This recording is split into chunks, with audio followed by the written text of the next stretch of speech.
Hello, back again on the Top Recap channel. This time I will tell a movies entitled Accident Man, Hitman's Holiday. Let's get straight into the storyline. The story begins with a man named Mike who commits an act of murder. This time, the target will be a DJ.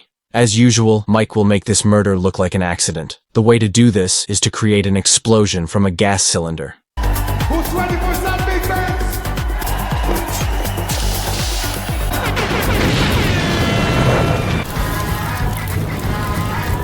After completing his mission, Mike immediately returned to his luxury apartment on a motorbike. It is known that Mike managed to achieve success in a short time because he was a hard-working killer. After arriving at his apartment, he checked his account and found that there was an incoming money transfer. However, when Mike was about to get back into the apartment, someone suddenly beat him up.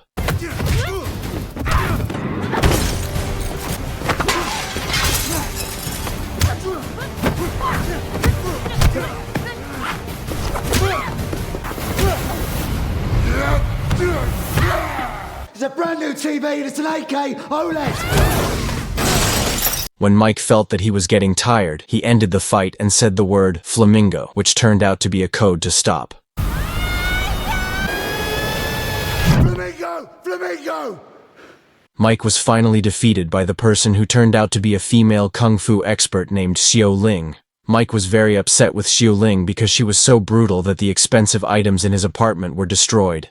In fact, Mike paid her only to train his vigilance, not to destroy things in his apartment. However, after all, Xiao Ling is indeed a great fighter, and it is known that she has an ancient Chinese kung fu lineage. Even Mike recognized that Xiao Ling was the best kung fu expert in the world.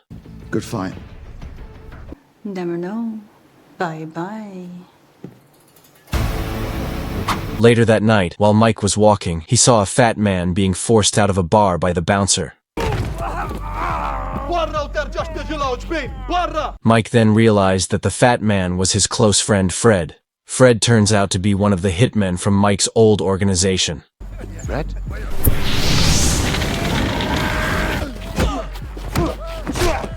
What are you doing here?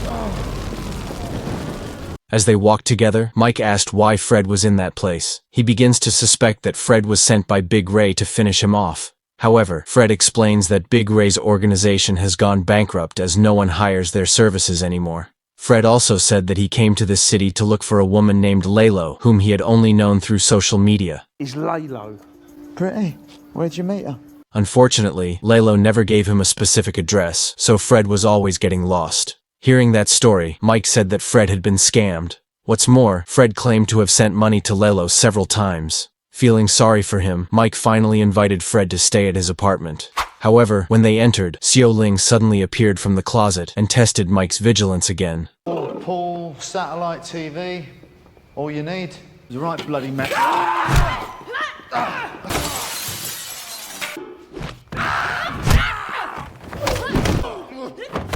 Flamingo! Flamingo!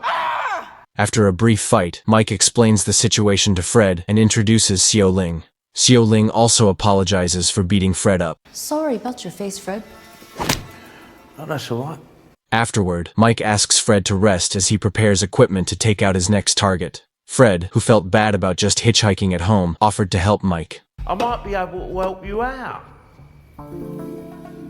The next day, they both went straight into action to finish off the target. Their target this time was a wealthy old man who never left the house. It was known that his house had a very high level of security. Therefore, they decided to finish him off from a distance by hacking into his automatic rolling door. When the target was about to trim his plants, the door managed to cut off his head.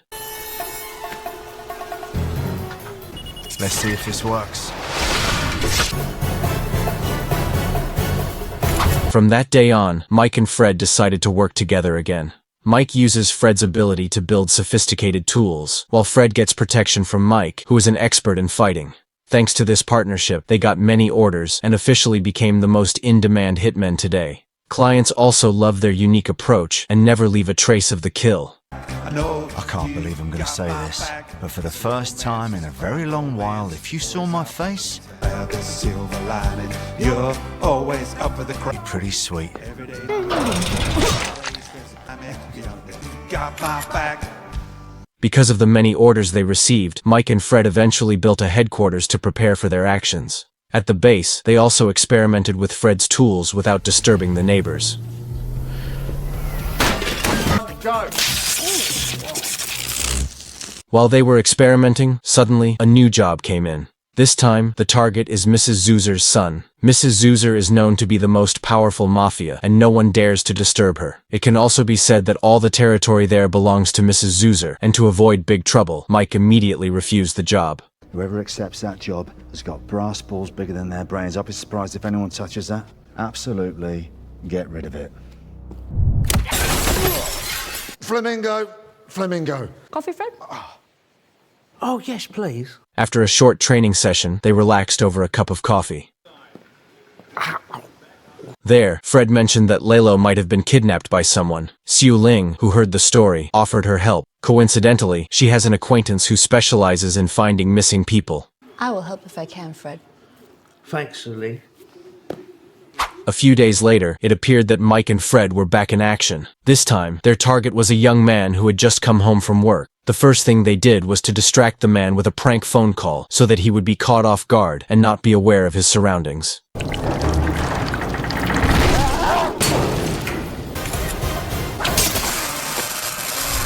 The two of them were then taken to a place with their bodies tied to a chair.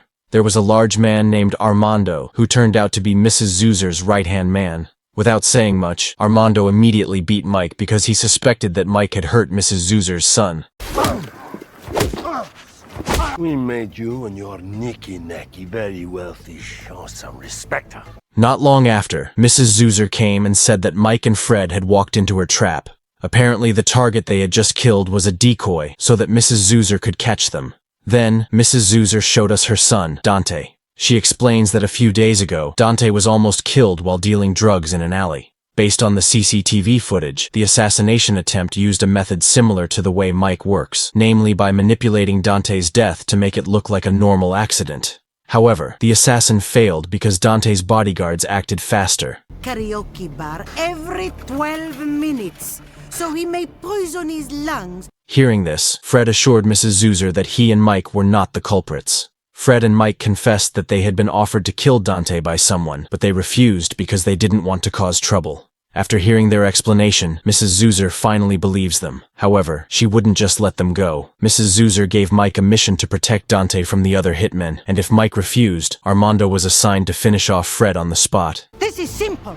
Intercept and kill whoever is trying to take my filio from me, and you can have your concubine back. As a good friend, Mike was forced to accept the mission.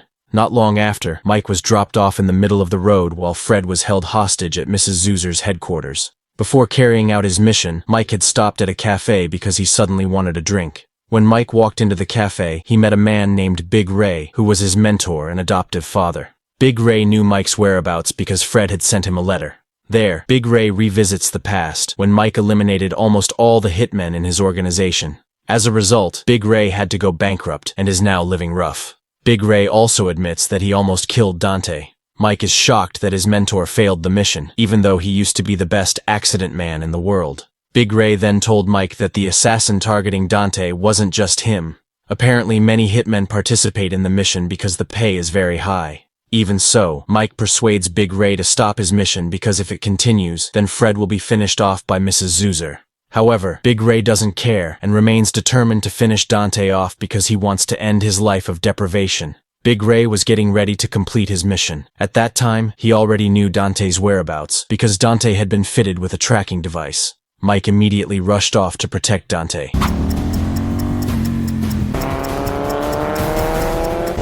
Arriving at Dante's place, Mike tried to convince all of Dante's aides to remove the tracking device on his watch. But because Dante refused, the aides were forced to remove it by force so that Dante could be saved. When the watch falls and breaks, Dante foolishly picks up the watch and swallows it.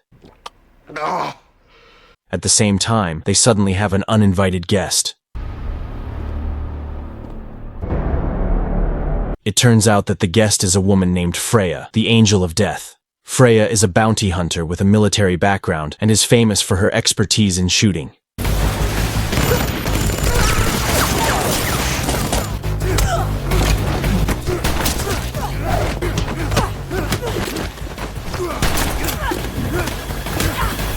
On the sidelines of the fight, Mike had asked Freya to leave the place. However, Freya did not want to give in, especially since Mike had stolen a target from her in the past. So, this time, Freya did not want to fail again.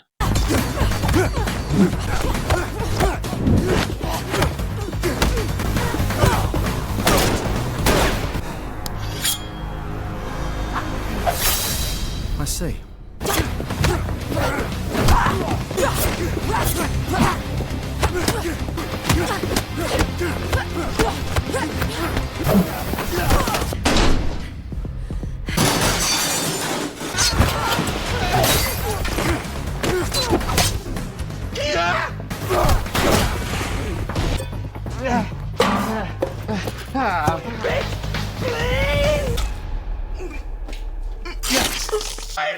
Come here.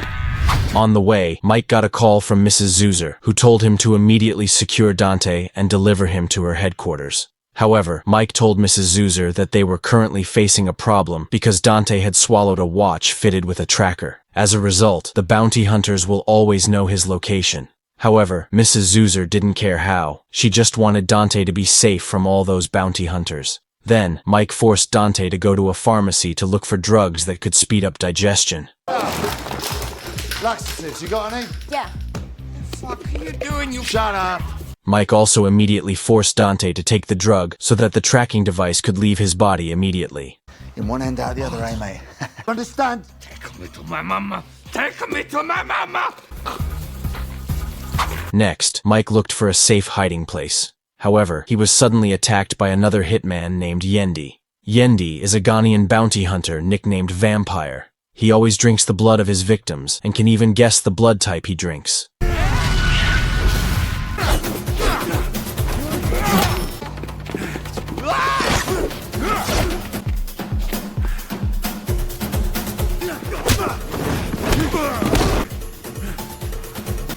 Going to taste your blood. Before Yendi revived, Mike told Dante to hide in a safe place. Then, Mike invited Yendi to fight fairly. This time, Mike used an iron rod as his weapon.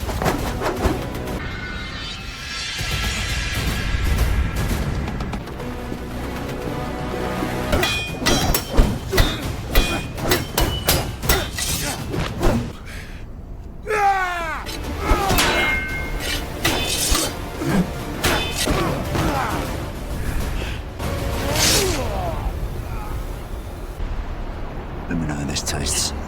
After that, Mike immediately took Dante to his headquarters while waiting for help from Xiao Ling.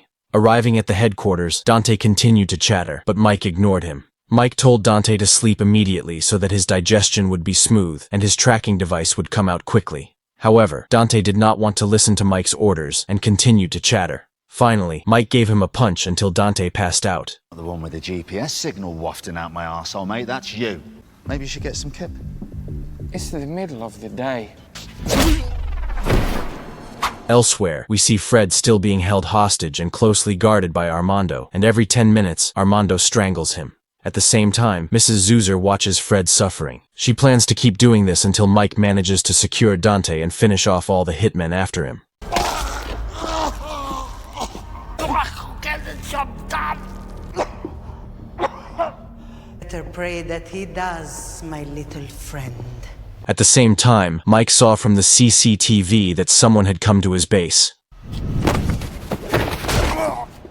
As it turned out, that person was Xiao Ling. This was the first time Xiao Ling had visited Mike's new base. After taking a look around, Xiao Ling felt interested in becoming a bounty hunter like Mike, especially since she had very good kung fu skills. While they were talking, a bounty hunter named Silas suddenly arrived.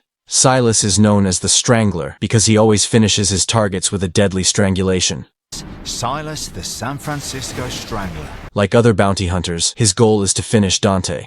However, it turns out that Silas wasn't the only one who came to Mike's headquarters. There was one more bounty hunter who was no less unique, a clown-like figure named Poco. He is known as the Clown of Death. Poco always acts silly and wears clown clothes. Now, they say he was born in a brothel and is as tightly wound as a jack-in-the-box. However, don't underestimate him because his reputation in the hitman world is quite good. Also, Poco can't feel pain. When Poco came, Silas was annoyed by his silly behavior. Silas immediately kicked him out of the place, and Poco quickly left. However, it was one of Poco's silly tricks, as he only pretended to leave. One where I really get to know her. It'll be nice and sexy. Hey, great luck. So, where's the birthday boy? After that, Poco immediately attacked Mike until their fight was inevitable.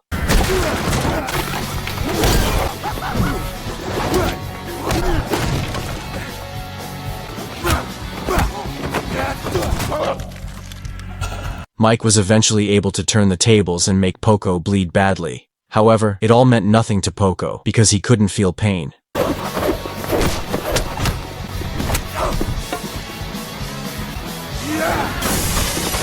At the same time, Silas wakes up from his stupor and immediately fights with Xiao Ling.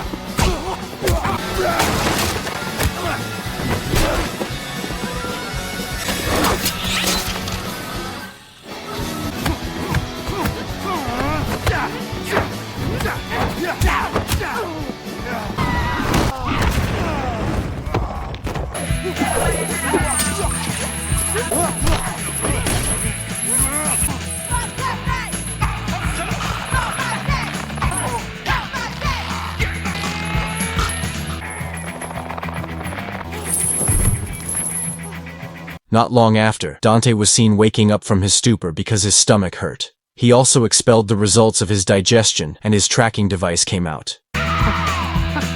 Dante was relieved. Then, Mike and Xiao Ling took him to a safer place. However, suddenly, a hitman came back. He was named Oyumi, a ninja who was Mike's archenemy. Oyumi is an all-rounded assassin. He is an expert with a sword, a master of martial arts, and, of course, very agile. In addition, Oyumi also has a principle that he always maintains, which is that he will not eliminate the target by dirty tricks. Therefore, he invited Mike to a one-on-one duel, and the winner could bring Dante. You're gonna pay for that. Oh, I don't think so.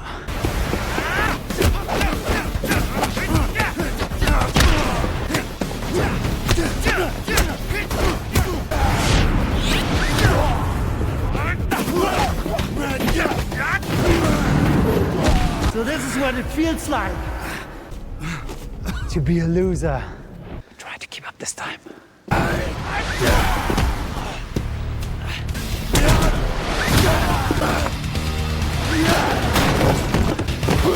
Game over. And as it turns out, the person who shot Oyumi was Big Ray. Then, Big Ray came to Dante and intended to finish him off right then and there. However, Mike tried to stop him and said that he wanted to apologize for making him bankrupt. At that point, Mike explains that if Dante dies, Mrs. Zuzer will definitely finish off Fred. After a small argument between them, Big Ray finally melts down and cancels his intention to kill Dante. Then, they both decided to deliver Dante to Mrs. Zuzer. But before that, Mike told Dante to change his clothes with Fred's suit. Strunts. Not long after, Mike and Big Ray took Dante and made the exchange with Fred. I have to say I'm impressed, Mr. Fallon. He beat me like a dog. He abused me, threatened to kill me. Kucha! You alright, mate? After the exchange, Mrs. Zuzer told Mike and Fred to leave the area immediately and never come again. Then, Mike and Fred approached Big Ray, who was waiting in the car. Then, Big Ray took out Fred's remote control, which was connected to the suit worn by Dante. Apparently, the suit had previously been fitted with explosives. Fuck you! Not just a hat rack. After the incident, Mike, Fred, Big Ray, and Xiao Ling live happily without interference from any party. In addition, Fred finally meets his girlfriend, Lalo, whom he had been looking for, thanks to Xiao Ling's help. Behind their laughter, Big Ray turns out to have received a large payment for successfully eliminating Dante. He shares the money with Mike and Fred. Then, the film ends.